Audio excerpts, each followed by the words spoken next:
Hello friends, welcome to Indian study पर आपका स्वागत है। दोस्तों, आज की इस वीडियो में मैं आप लोगों के लिए हिंदी का टेस्ट लेकर के आया हूं, जो कि आपके आने वाले एग्जाम यूपी जेल ऑर्डर के लिए बहुत ही ज़्यादा इंपॉर्टेंट है। वीडियो को एंड तक जरूर देखिएगा, क्योंकि लास्ट में मैं आपसे क्वेश्चंस भी पूछूंगा और उसका आंसर आपको कमेंट बॉक्स में बताना होगा। साथ ही साथ इस वीडियो की पीडीएफ डिस्क्रिप्शन में टेलीग्राम चैनल का लिंक दिया हुआ है, वहां से आप प्राप्त कर सकते हैं। तो चलिए दोस्तों, स्टार्ट करते हैं और देखते हैं पहला क्वेश्चन आपके सामने कि यह रास्ता दुर्गम है, सावधानी पूर्वक चलें। इस वाक्य में दी गई त्रुटि का उचित रूप पहचानिए, यानी कि किस शब्द में आपकी त्रुटि है। तो आप सभी लोग जानते हैं दुर्गम जो है वो गलत लिखा हुआ है। अब दुर्गम की सही वर्तनी क्या होती है, चारों ऑप्शंस में से पहचान करके बताओ। तो आपको चौथा ऑप्शन आपका बिल्कुल क्या होगा, करेक्ट हो जाएगा। एग्जामिनर ने वर्तनी की दृष्टि से शुद्ध शब्द आपसे पूछा था, लेकिन क्वेश्चंस को घुमा फिरा करके पूछा है। आई ऐसी अद्भुत बेला, ना रोक सका, ना रो सका, ना भी हंस सका। दोहे में कौन सा अलंकार है? तो इस दोहे में कौन सा अलंकार है? तो यहां पर हो जाएगा आपका विरोधाभास अलंकार। ना रो सका ना हंस सका, दोनों एक दूसरे के विरोध में, इसलिए विरोधाभास अलंकार। पहला ऑप्शन करेक्ट। चीनी, मद्रासी, बिहारी आदि शब्द कौन सा विशेषण है?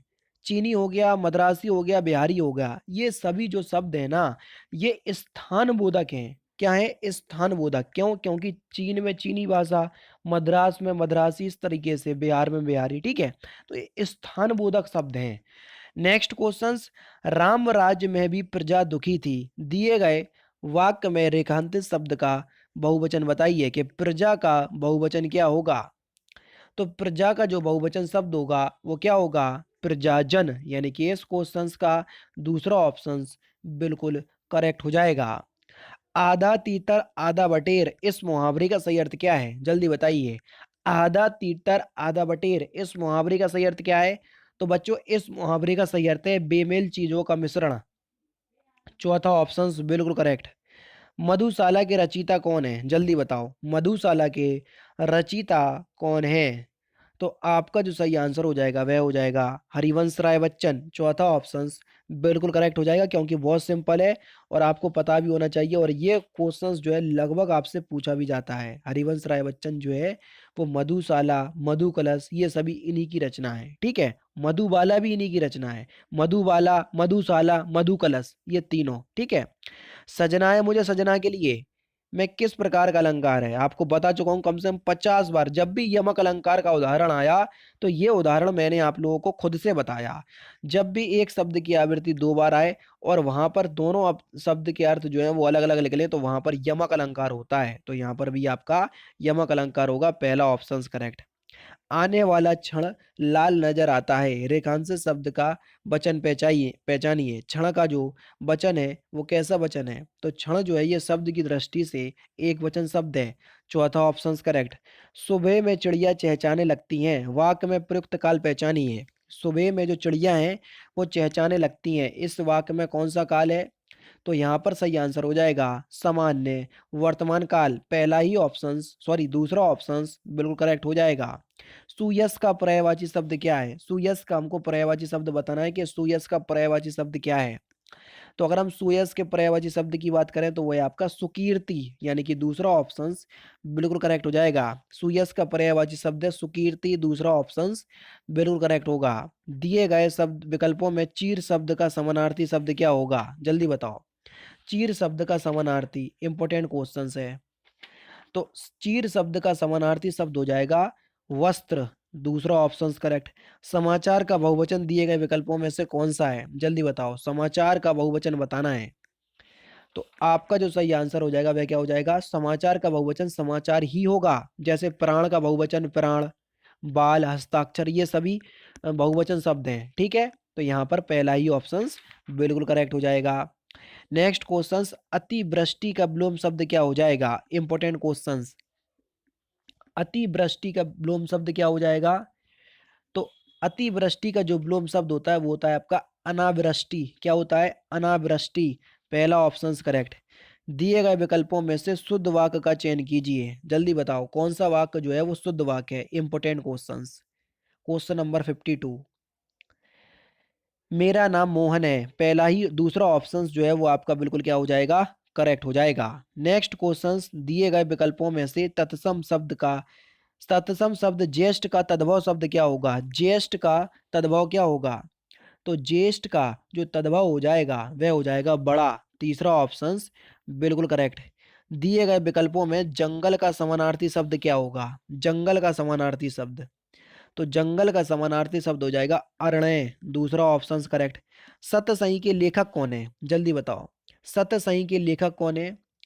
तो आपका सही आंसर हो जाएगा बिहारी लाल चौबे, ये सतसही के लेखक हैं। दूसरा ऑप्शन यहाँ पर आपका बिल्कुल क्या है? करेक्ट है। आए ते हरि भजन को ओटन लगे कपास, इस लोकोक्ति का सही अर्थ क्या है? आए ते हरि भजन को ओटन लगे कपास, इस लोकोक्ति का सही अर्थ क्या है? तो सही आंसर हो जाएगा उच्च लक्ष्य लेकर चलना और निम्न कार्य करना। तीसरा ऑप्शन बिल्कुल करेक्ट है। चा वर्ग ध्वनियां किस वर्ग में आती हैं? यानी कि जो पूरा चा वर्ग है वो कहाँ से बोलते हैं? जैसे का वर्ग कंठ से बोलते हैं, ता वर्ग दंत से बोलते हैं, तो चा वर्ग कहाँ से बोलते हैं? देखो चा वर्ग में चा, छा, जा, झा, या, ये पूरा जो है वो चा वर्ग में आता है। और जो चा वर्ग है ये तालव्य से बोला जाता है। तो यहाँ पर तीसरा ऑप्शन करेक्ट। बहुत अच्छे क्वेश्चन है आज के। प्रत्येक क्वेश्चन ऐसा क्वेश्चन है कि हाँ भैया एग्जाम में ये क्वेश्चन पूछा जा सकता है। सारे क्वेश्चन ऐसे दिखे आज मुझे।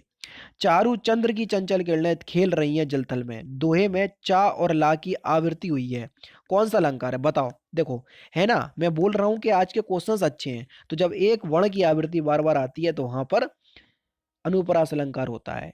चौथा ऑप्शन करेक्ट। काठ होना इस मुहावरे का सही अर्थ क्या है? काठ होना इस मुहावरे का सही अर्थ है स्तब्ध होना। पहला ऑप्शन बिल्कुल करेक्ट। सौम्यता ही नारी का सच्चा फ्रिंदबलेंस है।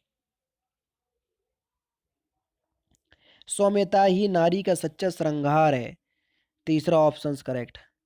नेक्स्ट क्वेश्चन से आपका यहाँ पर आपको बताना है कि फिल इन द ब्लैंक्स के स्थान पर सही अक्षर बताइए। विवाहित जोड़े बड़ी कल्पनाओं के साथ अपना नया जीवन आरंभ करते हैं, तो सही आंसर होगा अधिकांश विवाहित जोड़े, यानी कि यहाँ पर अधिकांश आएगा। वसुधा शब्द का अर्थ क्या बताइए? वसुधा का सही अर्थ क्या है? तो वसुधा का सही अर्थ क्या हो जाएगा? धरती। दूसरा ऑप्शन बिल्कुल करेक्ट होगा। नेक्स्ट क्वेश्चन से आपका, चरण कमल बंदो हरिराई में कमल शब्द में कौन सा अलंकार है दर्शा रहा है? तो कौन सा अलंकार दर्शा रहा है कमल शब्द? रूपक अलंकार। चौथा ऑप्शन करेक्ट। दिए गए पर्याय में से स्त्रीलिंग शब्द कौन सा है? प्रकृति, दुपट्टा, फुलका और हीरा। इसमें से आपको बताना है स्त्रीलिंग शब्द। ये क्वेश्चन शायद कल भी हो चुका। प्रकृति जो है वो एक स्त्रीलिंग शब्द है, यानी कि पहला ऑप्शन करेक्ट होगा। उष्ट डाली पर एक तोता बैठा है, वाक में प्रयुक्त काल पहचानिए कि इसमें कौन सा काल है? तो यहाँ पर हो जाएगा पूर्ण भूत वर्तमान काल। क्या? पूर्ण वर्तमान काल। तीसरा ऑप्शन करेक्ट है। नेक्स्ट क्वेश्चन आपके सामने, दिए गए विकल्पों में से सही का चयन कीजिए। मैं अध्यक्ष फिलिंदा ब्लैंक्स अपने निर्णय पर पुनर्विचार करने फिलिंदा ब्लैंक्स निवेदन करता हूँ। शपथ ले रहे हैं तो आप किस तरीके से? मैं अध्यक्ष को अपने निर्णय पर पुनर्विचार, शपथ नहीं है ये, कोई आदेश है। मैं अध्यक्ष को अपने निर्णय पर पुनर्विचार करने का निवेदन करता हूँ। यहाँ पर तीसरा ऑप्शन करेक्ट। अरणय रोदन मुहावरे का सही अर्थ क्या है? अरणय रोदन मुहावरे का सही अर्थ क्या है? तो आपका सही आंसर हो जाएगा निरर्थक। तीसरा ऑप्शन बिल्कुल करेक्ट हो जाएगा। राई का पहाड़ बनाना, दिए गए लोकोक्ति का सही अर्थ बताइए कि दिए गई लोकोक्ति का सही अर्थ क्या है? राई का पहाड़ बनाना। तो यहाँ पर सही आंसर क्या हो जाएगा? छोटी सी बात का बतंगड़ा बनाना। यानी कि इस क्वेश्चन का पहला ऑप्शन बिल्कुल करेक्ट है। भूडोल का अर्थ क्या है? भूडोल का अर्थ क्या है? जल्दी बताओ। Question number 74। भूडोल, तो भूडोल का अर्थ होता है जल जला, भूकंप, इस तरीके से। तो यहाँ पर चौथा ऑप्शन करेक्ट। और लास्ट क्वेश्चन से आपका कि कुछ दरबारी बीरबल को मुसीबत में फंसाने के तरीके सोचते रहते थे, तो इस वाक्य के किस पार्ट में गलती है आपको ये बताना। और मुझे तो देखते ही साथ पता चल गई ये किस पार्ट में है। अब आपको पता चल रही कि नहीं चल रही, तो इस क्वेश्चंस का आंसर आप मुझे कमेंट बॉक्स में जरूर से बताइएगा। तो दोस्तों फिलहाल की वीडियो में सिर्फ इतना ही। अगर आपको वीडियो पसंद आए तो प्लीज़ दोस्तों वीडियो को लाइक कीजिए, शेयर कीजिए और साथ ही साथ हमारे चैनल को सब्सक्राइब करना ना भूलें, क्योंकि मैं रोजाना इसी तरह के वीडियोज़ आप लोगों के लिए लाता रहता हूँ। नमस्कार दोस्तों, जय हिंद, जय भारत।